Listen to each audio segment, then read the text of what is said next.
few seconds.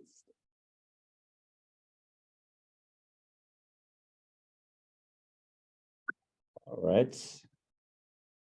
Hello, everyone. Welcome to Litigation Finance and Legal Insurance. This is brought to you by Litigation Finance Journal. I'm your host, John Freund. I want to thank everyone for joining, for attending.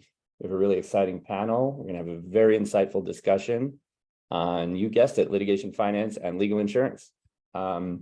Before we get to the panel, I want to just go over some very brief housekeeping for you. So you'll all be receiving an audio recording of this event. So please stay tuned for an email post-event that will have the link to the recording.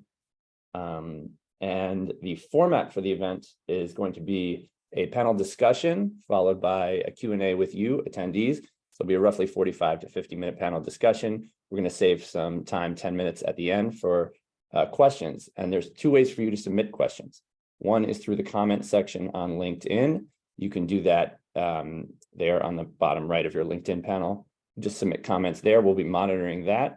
Or you can feel free to email me at jfreund, that's JFREUND at litigationfinancejournal.com. I'll be monitoring that as well. So we'll get to as many questions as we can, time permitting, at the end.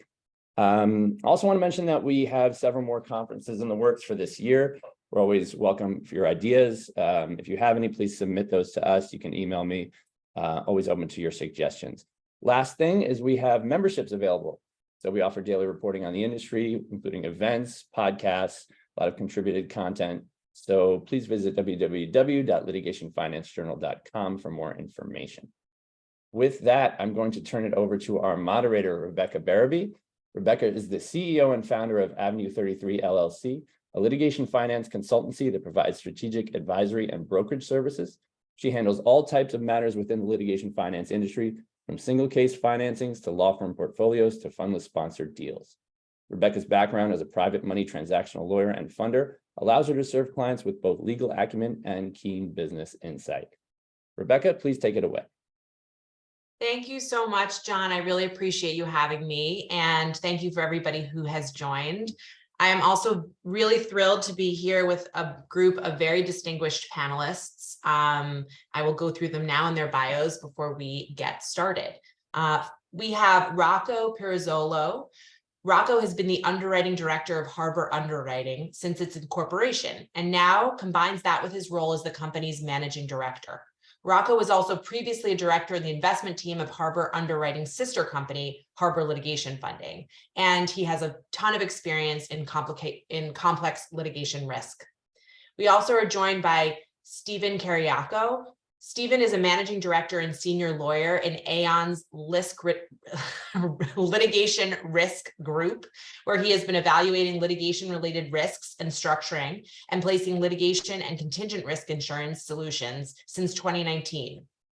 Stephen was the insurance industry's first hire focusing exclusively on litigation and contingent risk insurance. And among other things, he coined the term judgment preservation insurance and was the first to conceive of using insurance to cost-effectively monetize judgments. Prior to moving to Aon, Stephen was a trial and appellate litigator at Boies, Schiller, and Flexner for a little under a decade. We also have on the panel Ross Weiner. Ross is the legal director of Certum Group, where he focuses on underwriting litigation buyout, judgment preservation, and adverse judgment insurance opportunities, as well as litigation finance deals. Prior to joining Certum Group in 2018, Ross spent 9 years as a litigator in the New York office of Kirkland & Ellis, where he represented both plaintiffs and defendants in high-profile commercial disputes. Finally, we have Boris Zeisser, who is the co-head of Schulte, Roth & Zabel's Finance and Derivatives Group and a member of the firm's executive committee. With almost 30 years of experience across diverse asset classes, Boris focuses on asset-backed securitizations, warehouse facilities, secured financings, specialty finance lending, and commercial paper conduits. His practice encompasses a variety of asset classes, including litigation funding. So thank you to all the participants, and I think we should just dig right in. So first, to start this conversation about litigation finance and insurance, let's just get a little background down for our participants. You know, there are a bunch of different types of insurance policies available for litigation finance matters. So let's start with ATE insurance, after the event insurance. which exists solely in cost shifting regimes. This has been around for several decades. Rocco, can you get us started with how has the AT insurance market evolved over time, and what should we expect going forward? So starting off with after event insurance and cost shifting, you're right to say that it does apply in cost shifting regimes where the cover that's sought is for opponents' costs. But with the development over the years, it is also been taken out in non-cost shifting regimes as well, because the cover extends to the expenses in a piece of litigation or arbitration, such as expert fees, and it can also extend to the lawyer's fees. And you can see that that type of cover would apply both in cost shifting as well as non-cost shifting regimes. But where after the event really began, it's very much a product of England and Wales. And I appreciate it is now a product that's used across the world, but its origins stem from a change to the law in England and Wales, where the purpose of the legislation was to save public money on certain types of cases. And so its origins go back to the year 2000, April 2000, to all intents and purposes. And it was originally being used for bodily injury cases, so person injury and clinical negligence cases. It then started to stem out into insolvency disputes and commercial disputes. But even back then in the early years, the limits were quite modest. And it was really with to greater or less extent, with the growth of the litigation funding market, that the AT market was being asked to respond to the type of cases that they were backing. And so the limits of indemnity started creeping up as the AT market was trying to respond to the needs of the litigation funders, who were either saying to the claimants, you need to arrange your own cost cover for the case that we're going to fund, or they said that we're going to provide an indemnity for adverse costs, but we need an AT policy to sit behind our indemnity. And so it's from there that we've got adverse costs, which is now known as being available for big ticket litigation, so funded cases. So there's also cover being sought for disbursements, those expenses that usually arise in litigation arbitration, and equally now for lawyers' fees. Now, historically, the AT market was very reluctant to insure lawyers' fees because the underwriters wanted to know that the lawyers were presenting cases saying that they were good cases that should be backed.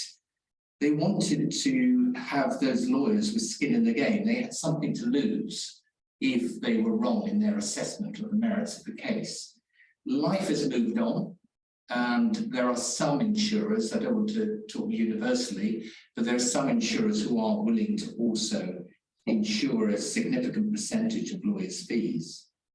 So coming back to the type of cover, so adverse cost cover, disbursement cover, lawyers' fee cover, what has also arisen is the need for security for costs.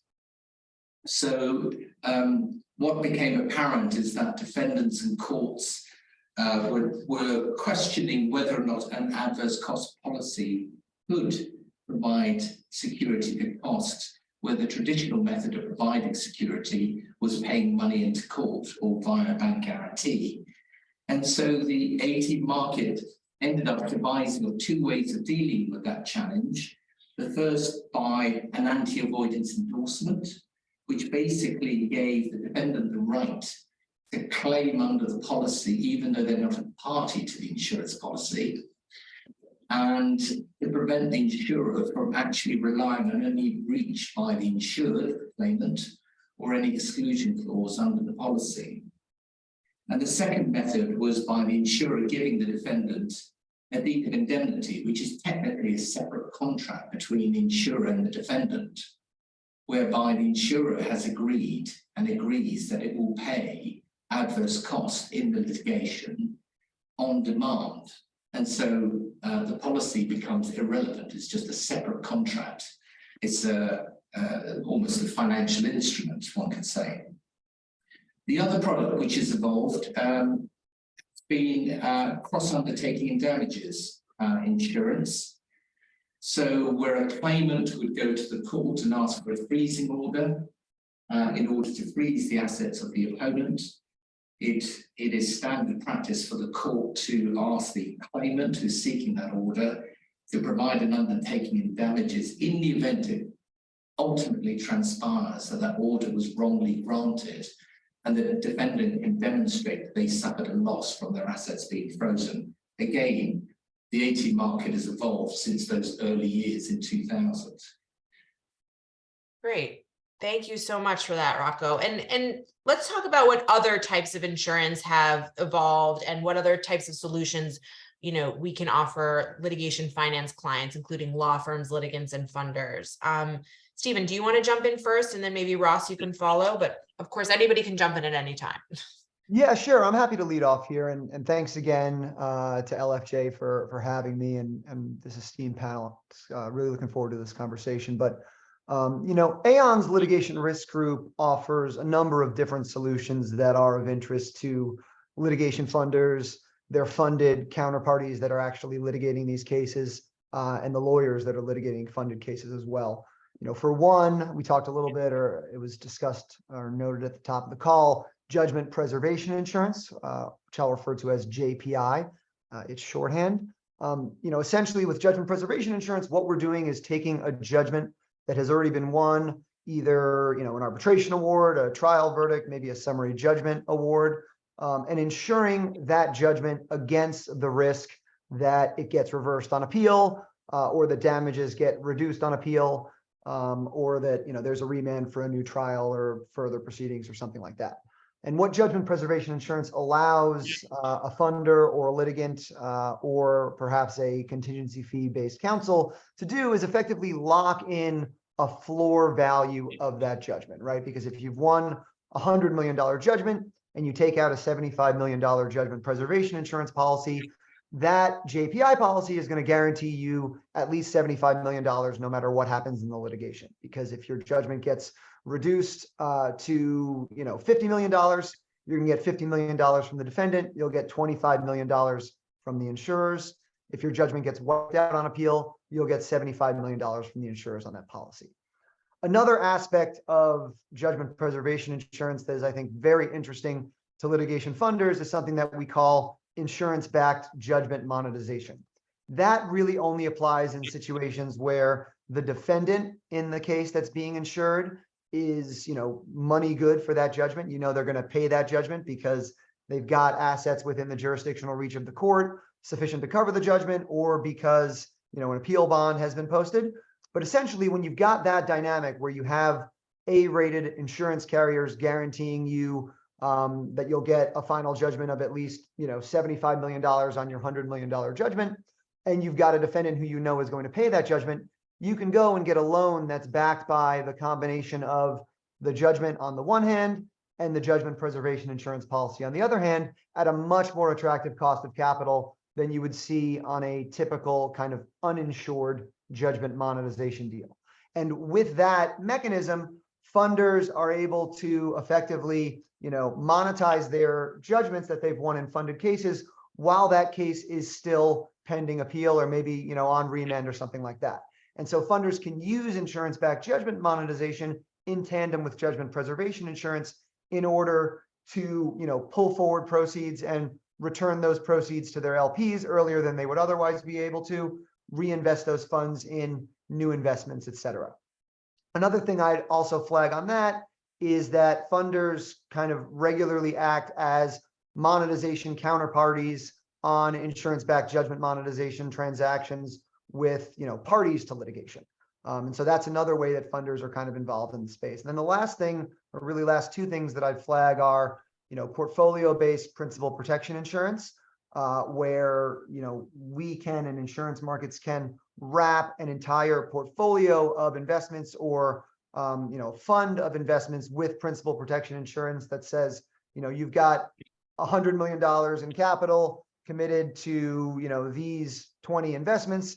to the extent that these 20 investments don't return, X, Y, and Z dollars at different benchmark times in the policy, the insurers on that policy will pay out to effectively guarantee, either the full principal or some significant portion of the principal that's deployed across those cases.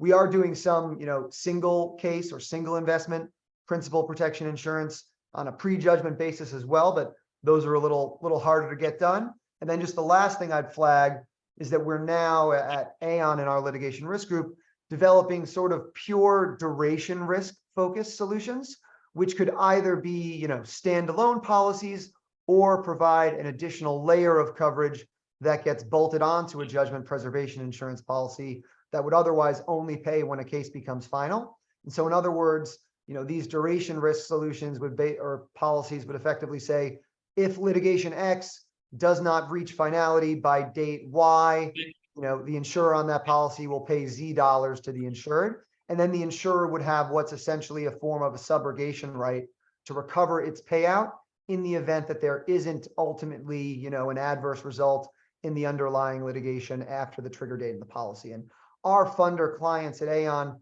pretty much uniformly tell us that this sort of durational risk coverage is their number one need right now. And Aon is working to address that need kind of as a new frontier in the space. And Stephen, if I may, what type of matters are getting that type of risk duration solution? Is it portfolios? Is it single cases? Is it law firms? What is there? Can you give us a little more about that? Yeah, so that the duration risk is kind of already baked into the portfolio-based solutions right now. And I think when it comes to these portfolio solutions, we are very much in, maybe the bottom of the first inning in developing these solutions. The marketplace has up until relatively recently been very focused on single case risk. We're really moving, I would say in the last 18 months or so, very much in the direction of these portfolio solutions. And so portfolio solutions by definition really need some sort of, durational risk component to them, because otherwise you need to wait until every single investment in the portfolio resolves in order to make a claim on the policy, which just doesn't make sense and doesn't really help the policy holding funders.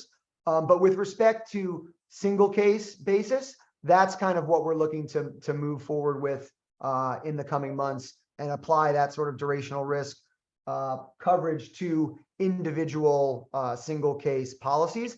A big part of the reason why that's important as well is because with insurance-backed judgment monetization, the real risk that the lender faces in lending against the combination of an insurance policy on the one hand and a judgment on the other hand is the risk that the litigation will just drag on so long that the amount of interest will kind of overtake the principal, or whatever is going to be not the principal, but whatever is expected to be returned via either the insurance policy or the judgment. And so having an additional layer of coverage that will cause what is otherwise a final judgments only policy to pay out when a given trigger date is reached, if the litigation has not yet reached a final judgment, is going to really kind of grease the wheels for a lot more insurance-backed judgment monetization transactions where there is a concern that the litigation may just, even though we like the merits of it, everyone likes the merits of it, it may just drag on and take 5+ years to resolve.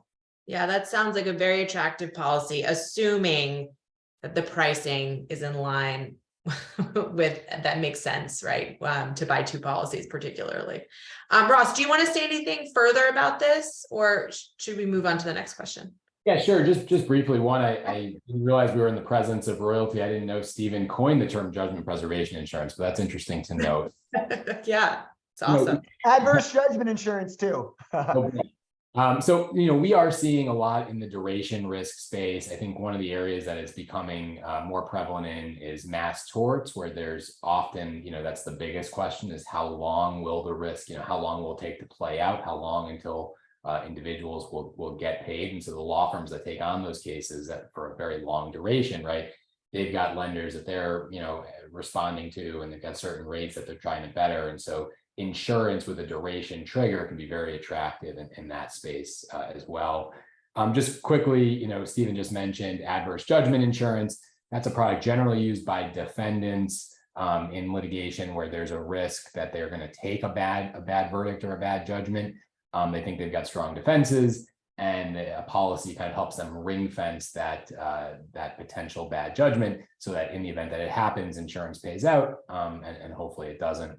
And then briefly, for the lawyers on here, one of the things we've seen a fair amount of and been working on recently is contingent fee, or what we call work in progress or WIP insurance for lawyers, and that has to do with law firms that take on cases on contingency, right, where there's a fair amount of risk involved that that could be zeroed out, and using if the case is meritorious and we go through the underwriting process, and at the end of the day we like that kind of risk, contingent fee insurance can help guarantee the lawyers a certain amount, whether it's their time and materials, so that they're removing the downside risk of a zero and able to go forward in that litigation, knowing as much. And so I'll pause right there. I spent a fair amount on this question and turn it back to Rebecca.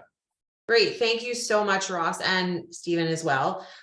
Boris, as a lawyer for a lot of these funders, can you tell us, how are firms using these policies, and what types of cases and portfolios and awards are you seeing these types of policies to bring, add value to the user? Sure. Thanks, Rebecca. Maybe I'll take it in reverse, because I think how they use them maybe depends on what it is that they have.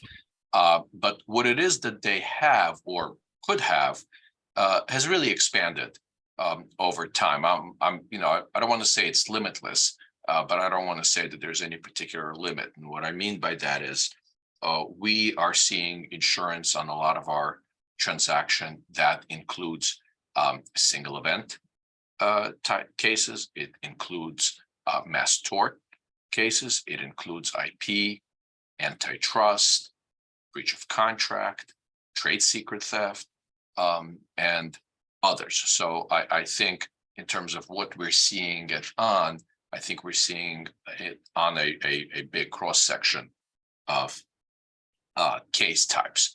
And then in terms of how it's used, it actually is a very good interplay between how law firms use it. There are some nuances which I'll get to in a moment, and funders. At the end of the day, having insurance on your transaction accomplishes a number of things. Number one, of course, it covers the downside risk, therefore potentially lowering the cost of the funding or monetization that you might be looking at. But the other thing that it does that I think is also important, particularly for the user of the insurance and the holder of whether it's a JPI policy, and so you're holding a judgment, or you have a portfolio of cases or a single case that's pending pre-judgment, like Steve was mentioning, is that it opens the universe to other lenders or investors, because it not only provides protection on the downside of the investment, i.e. insurance, but it also enables you to create an instrument that benefits from a wrap from a single A, typically carrier. What that enables some either funders or investors or lenders to do is actually then be able to provide capital in a way that gives them the more favorable regulatory treatment that some of them might need. For example, if they're traditional investors in asset-backed securities or things like that that need an investment grade rating in order to be able to invest in something, this actually allows you to create an instrument that has that feature. And so it expands the universe of potential lenders and investors. And then the other thing I would say is that as the types of policies have grown, you have things like Steve was mentioning judgment preservation insurance, but some of them also function the way I would call them cash flow or return smoothing instruments, where you obviously in a contingent litigation scenario, they're very unpredictable, could be very choppy and lumpy for the law firm and for the fund. And so some insurance policies enable you to have a smoother picture when it comes to returns, and that could, whether it's individual policies on a slate of single event cases or a policy in a portfolio of litigations. And then in terms of how they're used by law firms, actually in a number of ways. One is, as Steve had referred to this, which is locking in the fee because you are ensuring a certain minimal recovery by virtue of having the policy in place. Since these are contingent cases, you're also at the same time then locking in some defined minimum fee quantum. And so that is very helpful to some firms. The other is if law firms want to borrow against that fee, which is not uncommon, it, like I said, not only opens up the universe of lenders, it also might lower the cost of that borrowing. And law firms do that from time to time for a variety of reasons. One is for cash flow, because while they're on the contingency case, they're not in just one, they're in many, whether that's in mass torts or whether it's in single event contingency cases where you're in a lot of them, they're expensive. And so they need support in order to operate the business. The other is an acceleration of fees, which they can monetize, whether it's balance sheet pressures or year-end goals and or similar types of financial support that is helpful to them if they can actually get funding for it. And insurance is very facilitative of being able to set up a transaction that enables you to accelerate some of those fees as well. Thank you, Boris. Yes, I mean, it's all, as you kind of alluded to, it's all very interesting as the insurance industry evolves, how there can be different uses, different types of capital, because the structures really change the entire, deal really, and what money is necessary and what types of risk profiles, capital profiles would be interested in these types of cases. So thank you for that. Let's talk for a second about shifting risk. What steps can insurance providers take to ensure that law firms and funders are not merely shifting risk when looking to insure a claim? I mean, why else is insurance worthwhile in this context? I think we've already kind of touched on this a little bit, immediately prior to this, talking about how you can kind of change the type of capital that's being infused and the uses for such capital. But I'd love to, Ross, hear your take on that. Yeah, it's a great question. I mean, as an underwriter, right, adverse selection in cases is always like the most critical concern for me as I'm going through it, right? Trying to discern the motive, and is it, simply getting bad risk off the books and replacing it with insurance to guarantee an outcome, or is there something more going on here? And so in terms of what steps insurance providers can take, I think what we've seen a lot of, and other folks have alluded to, is more portfolio design. So it's not just one case and you're getting the benefit of, cross collateralization among a number of cases. And that helps kind of take away some of the risk that, really it's a law firm or a litigant looking to, or a lit funder trying to get rid of the bad risk off their books. So I think, portfolio basis solves that to an extent. As for what, other than risk shifting, why else is insurance worthwhile in this context? As I was thinking about this question ahead of time, what we've seen more and more of recently is folks looking to monetize their judgments, right? And so to do it, they need to find funding. And some funding in this space is very, litigation savvy, right? And can do the underwrite itself and come up with a conclusion. But other funding sources, traditional funding sources, are less apt to have that intelligence, in-house, that personnel in-house. And so using insurance to guarantee a minimum amount on a judgment, right, enables you to widen that world of where you can seek to monetize a judgment, because that insurance policy backstops it. And so being able to go to that third party and say, look, you don't need to do the legal underwrite here because someone's already done it. There's already insurance in place. Therefore, this is a good risk at these rates, right? Makes that much easier. And so to me, that's, other than risk shifting, right, that becomes a very worthwhile use in this context. Absolutely. There is a sense of the warm and fuzzies, right? When other smart people have determined that things are working well. Thank you. Stephen, do you want to comment on this? No, I would just echo everything that Ross said. I mean, motivation is very, very important to insurers and to brokers like my team at Aon. And we are all highly attuned to adverse selection risk. And certainly, insurance-backed judgment monetization is I think, a good and very common motivation that we see in the JPI arena. We've just as another kind of example of a motivation for judgment preservation insurance, we've had clients who have significant amounts of debt, both secured debt that is less expensive to service and unsecured debt that is more expensive to service, insure a judgment that they've won in order to basically transform that expensive unsecured debt into cheaper debt that's secured by the judgment and the JPI policy. Same sort of principle as what we see in an insurance-backed judgment monetization, except it's using the insurance to bring down the cost of that debt rather than to take on more debt. And then certainly, as Boris noted earlier, with principal protection insurance for portfolios, the two main motivations are really to lower the cost of capital and then to attract new investors whose investment guidelines may, effectively prohibit investments in litigation finance because of the risk involved. Because by protecting a portfolio of these investments with A-rated insurance paper, you're basically turning that portfolio into an investment grade asset. Right. It's really exciting. Boris, what is the law firm perspectives on shifting risk, and how do you balance that risk so funders can establish kind of long-term relationships? Yeah, sure. So, fundamentally, and obviously by definition, you get a policy, it's covering some risk. So in that sense, I think obviously undeniably it's risk shifting.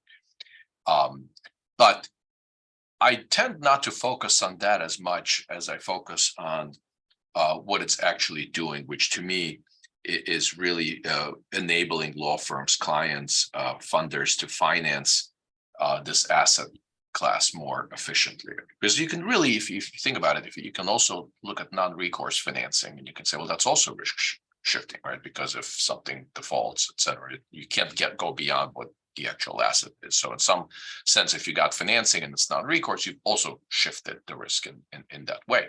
But I look at it as a financing, not necessarily just as a pure risk shifting exercise. And so then you might think about perhaps alignment of interest in some sense between funders and lawyers. And if you're trying to foster a relationship, a long-standing relationship, repeat cases, repeat deals, funders and lawyers, you might think, well, have you actually shifted the risk in such a way that somehow the lawyers, for example, might behave differently than they might in the absence of insurance? And I don't think that's the case, because as I think everyone probably knows, lawyers are actually subject to disciplinary rules, which actually require lawyers to act in the best interests of their clients. I don't think any lawyer, certainly I'm not aware of any lawyer, that would risk their license just by virtue of there being insurance in place. So I don't think that it detracts from the vigorousness or zeal of prosecution of the case. I think lawyers act in the best interests of the client. But I think what it does do is take some financial pressures off law firms sometimes, and I think enable them to maybe focus better or more on other aspects of the case, but always still subject to the disciplinary rules. So I don't think insurance has any negative effect on those relationships or the risk shifting of impacting how the parties might behave vis-a-vis each other. I think it's actually a very facilitative way of fostering those relationships and those transactions. Awesome, thank you. Let's shift over to the practical a little bit. Who in these matters should be seeking the insurance? Should it be the law firm, the litigant, or the funder? Ross, do you want to take that one? Sure. I mean, the easy answer here is D, right? All the above. But that's really too simple. Insurance is always about the risk proposition. So kind of at its most basic, right? If you're a litigant, you've won a judgment and you think there's a 1/3 chance, right, that it's going to get wiped out, but you could pay 15% to get judgment preservation that preserves the whole thing. Like as a math proposition, right? That's someone that should be getting insurance, no question about it. As folks in the industry think about this, a favorite story of mine comes back from a contingency fee case I worked on a long time ago. We had won a sizable judgment. There was still an appeal to come. And there were 3 key partners on the case, right? And 2 of whom were cowboy litigators, right? Didn't want to give up any of the upside, thought the judgment was bulletproof, really.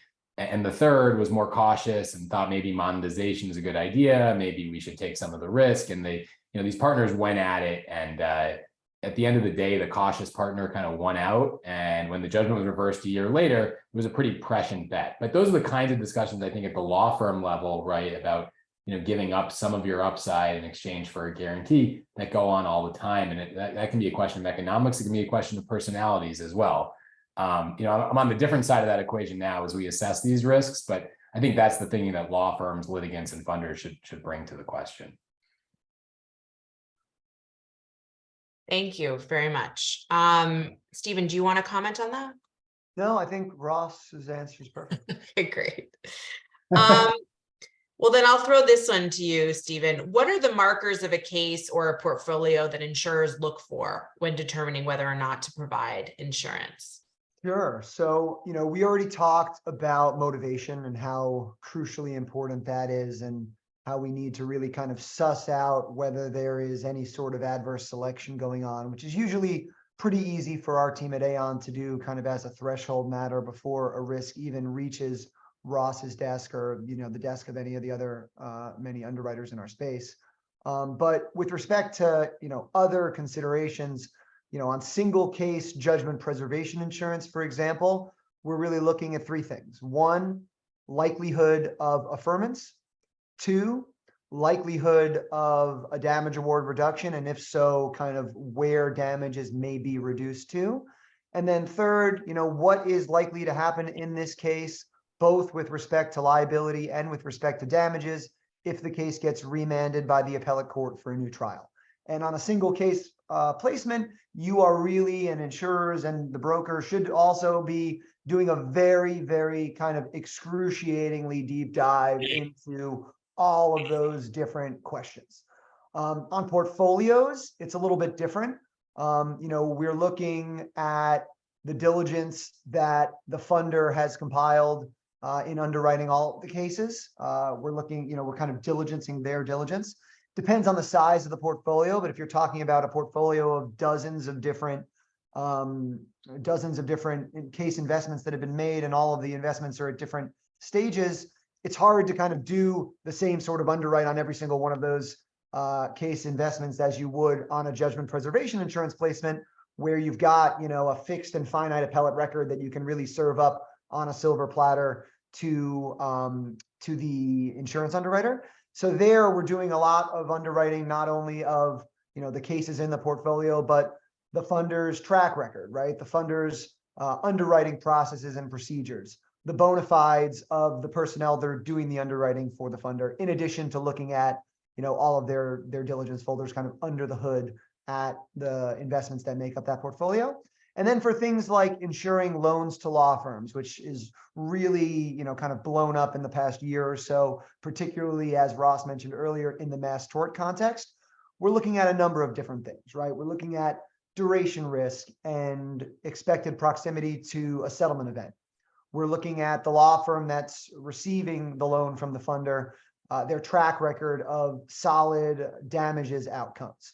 We're looking at whether the cases at issue are likely to survive motion to dismiss and motion for summary judgment. We're looking for sympathetic narratives and sympathetic plaintiffs, favorable venue. It's important to have credit-worthy defendants. We're looking at concentration risk and mitigation efforts.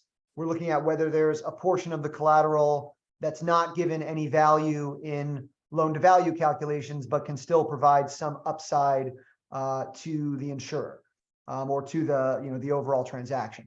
We're looking at firm-specific considerations like, whether the cases are going to be staffed properly and intake and case management systems, things like that. And then we're also looking at funding terms and conditions. We really need to see reasonable and appropriately conservative LTVs. We need to see priority and first lien security interest on all of the borrower's assets, including not only existing cases, but also future cases. We need to see key individual personal guarantees. And we're looking for covenants, with respect to ongoing financial reporting of the borrower, right of first refusal on refinancings or future financings, prohibitions against disposition of assets.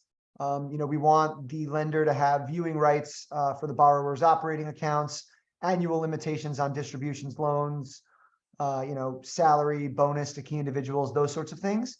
Those are all the sorts of considerations that we're looking at on those loan to law firms. So, in sum, it really depends on the type of insurance policy, but any way you slice it, whatever you're insuring when it comes down to the litigation risk at hand, it will be a very, very thorough underwriting and diligence process.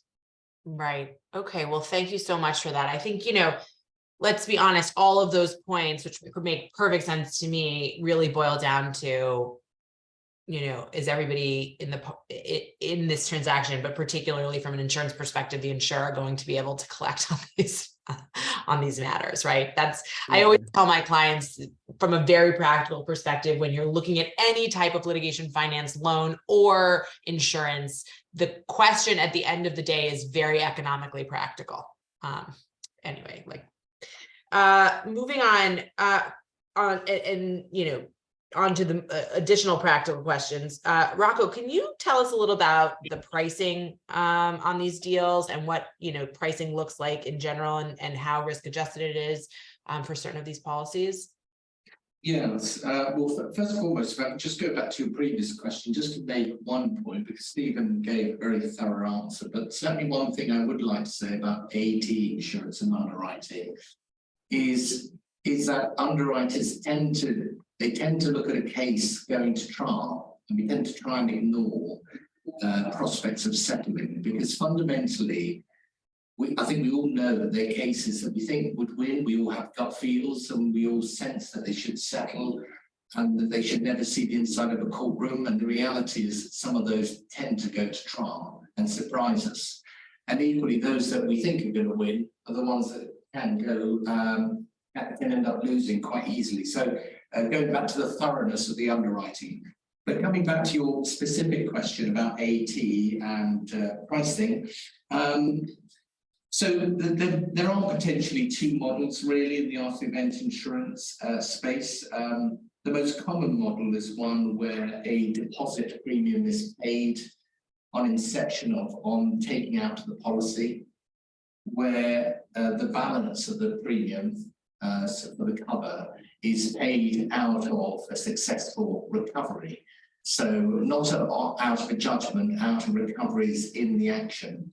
And so the insurer can genuinely be seen to be having skin in the game. And so obviously they are very much aligned to other stakeholders in the litigation, whether that's the law firm, the litigation funders who are seeking their return on investment. So that is quite a common premium structure. But equally, we do get involved in cases that don't involve monetary outcomes. And those are priced differently, where a premium is paid in installments, where the first installment is where the policy is taken out.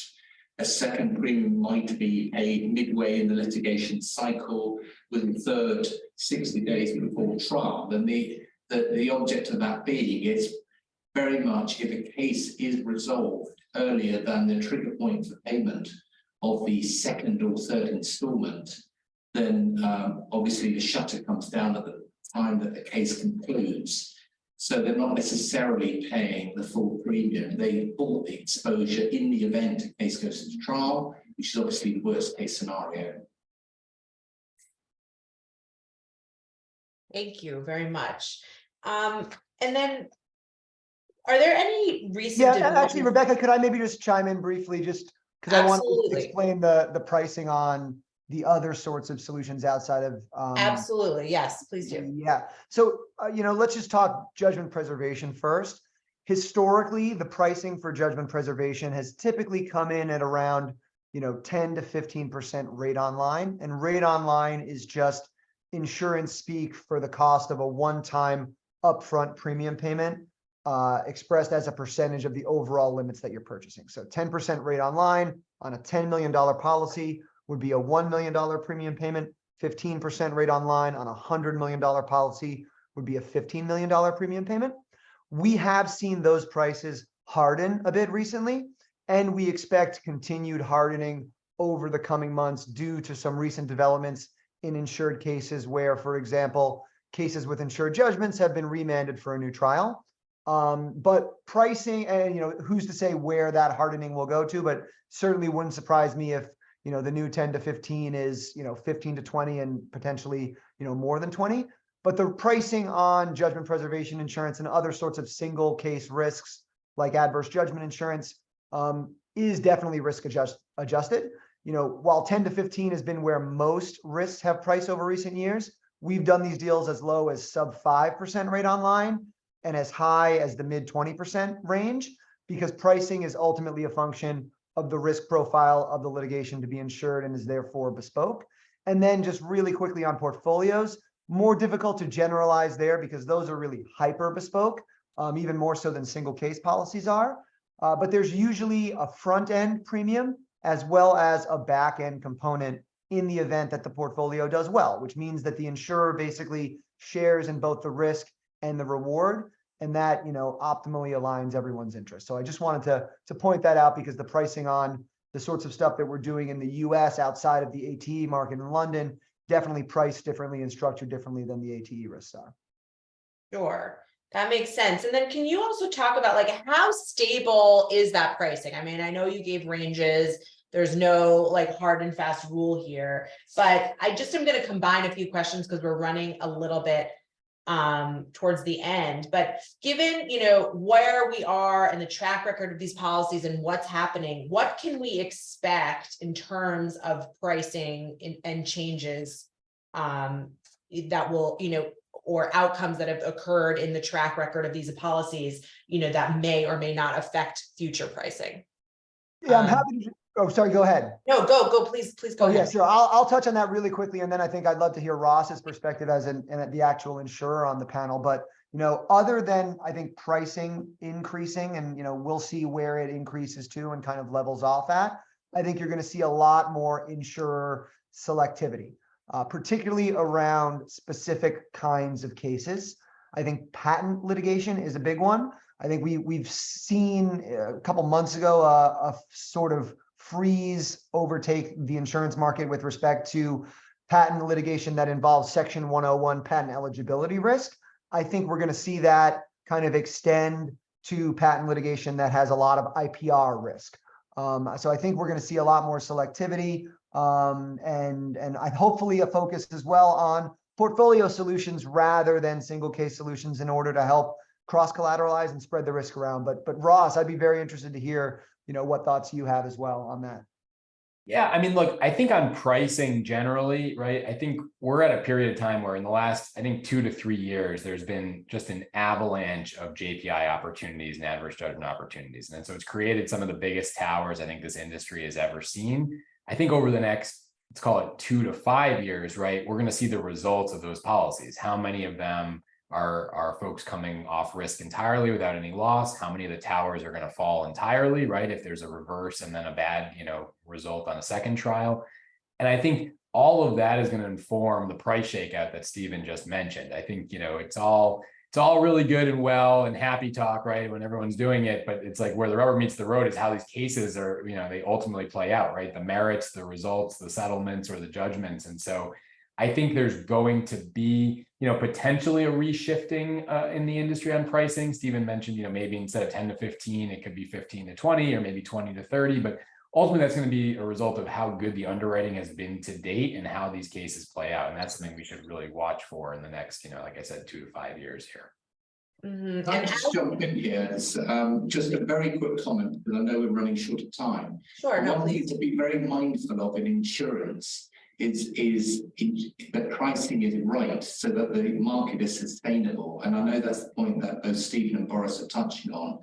And the danger of having a race to the bottom in pricing, because certainly I saw an AT policy where they need an excess layer, and there were 9 insurers on the primary layer, and there's only one left in the market. So that's the danger of a race to the bottom. You've got to make sure it's sustainable, because otherwise, we know how this story might end.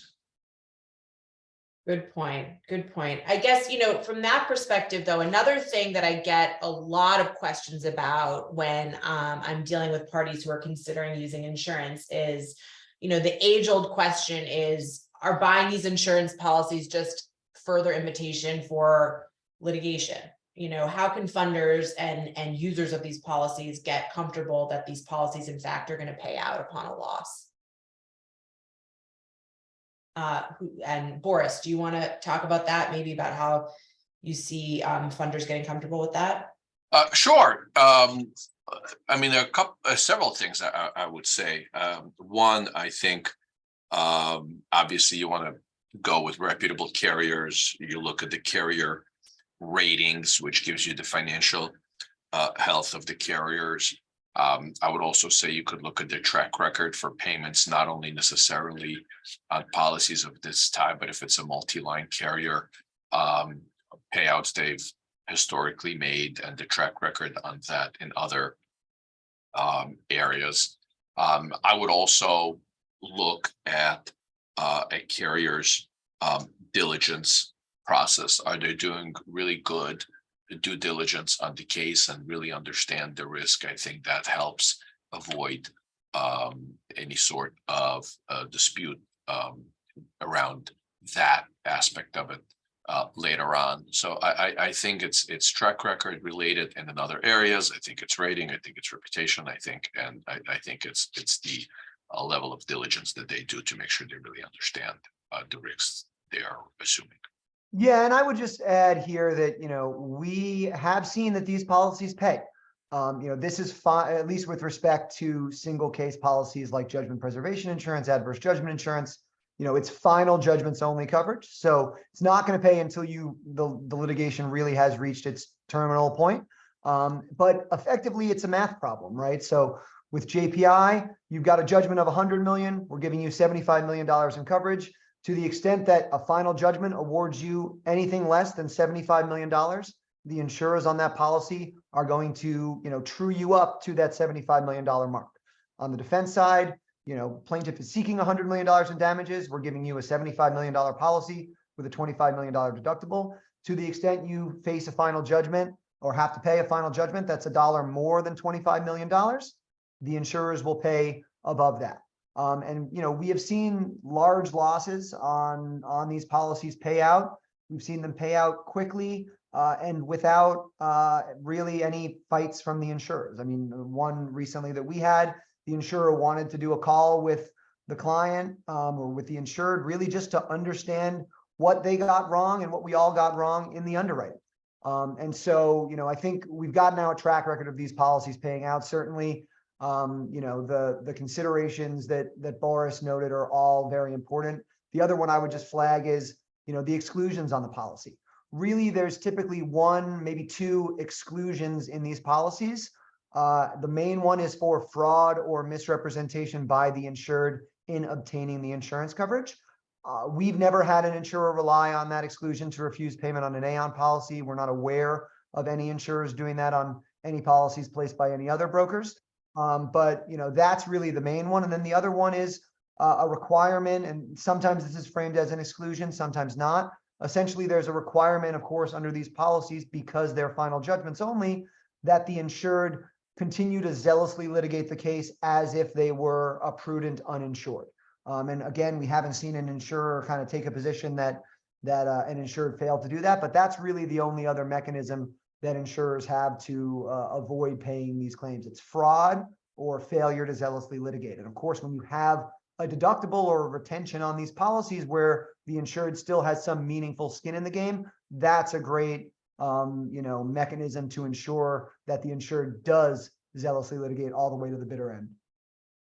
Well, thank you so much for those answers. I feel like we have so many other things that we could discuss because this topic is so chock full of substance, but I think it's time for us to turn the call back over to John to answer some questions. Thanks so much, Rebecca, and great job moderating. We really appreciate that. And thank you to all the panelists. You guys did a fantastic job. You have a few questions here. This first one, it would go to any of the insurers on the panel. So in cases where there is capital protection insurance, so that's when a funder's capital is insured in the event that the underlying matter is a loss, do you offer better pricing because your risk is lower?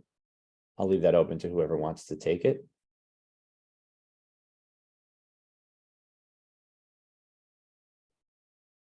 This would be a question on if your pricing is better in capital protection insurance due to any kind of lower risk.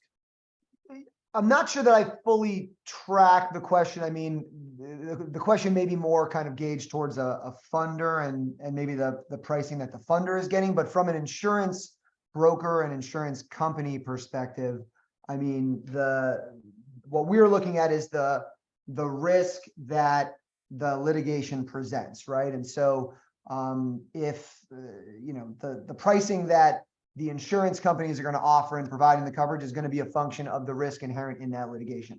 Whether that impacts the pricing that the insurer kind of offers to its insured counterparty, I would expect that there are a number of considerations that go into that. I think the insurer's risk goes down, which is a consideration that maybe would lead the funder to provide, or rather the funder's risk goes down, which could lead them to offer, cheaper funding, but the funder is also paying a premium now on the insurance coverage, which, could cut in the other direction. So, I'm not sure exactly how to answer that question, but from the insurer perspective, we are really looking at, and from the broker perspective, we're looking at the risk inherent in the litigation in order to determine how best to price the insurance policy that protects that litigation risk. Yeah.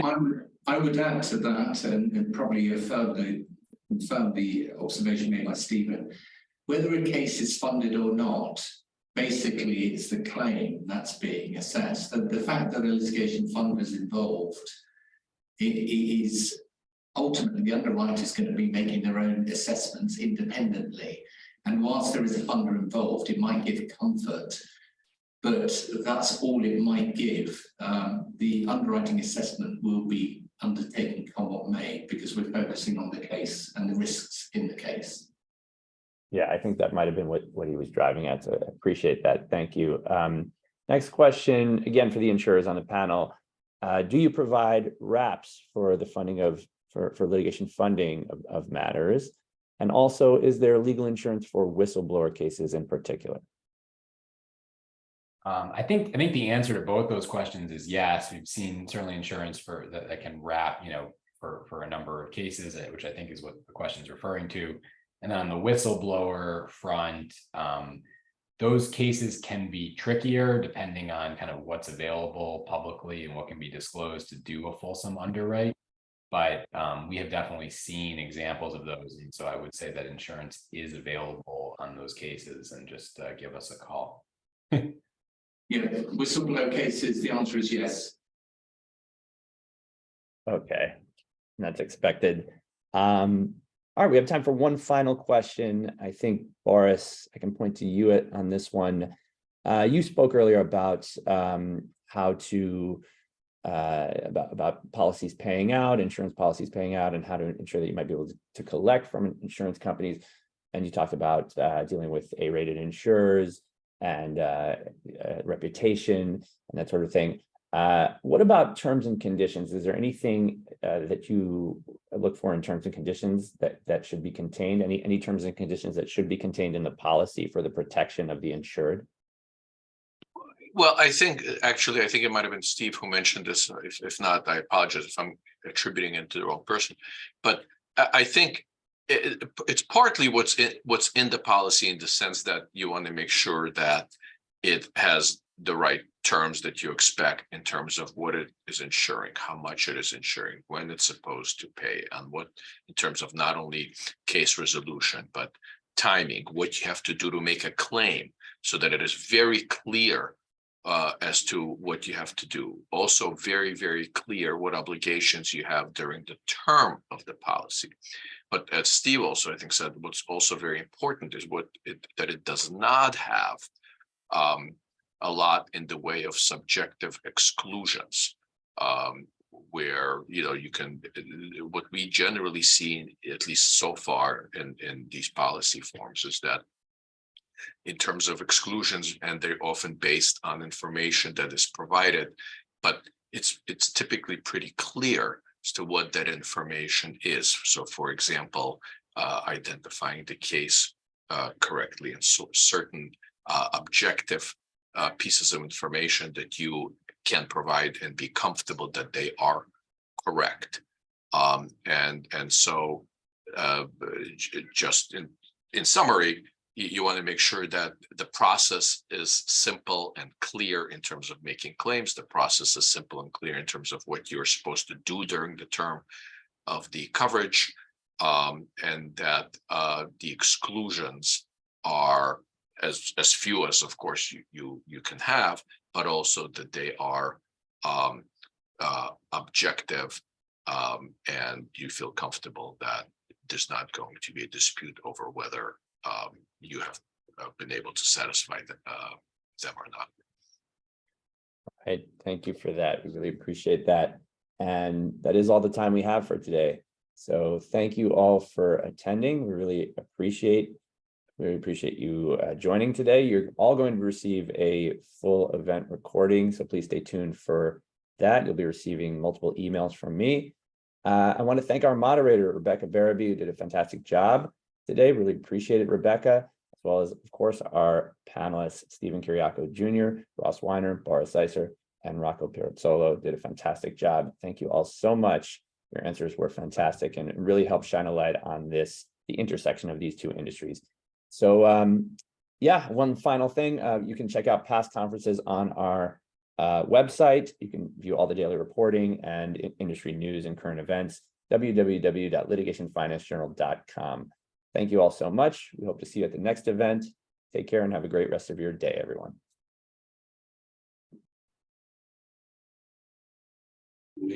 Yeah.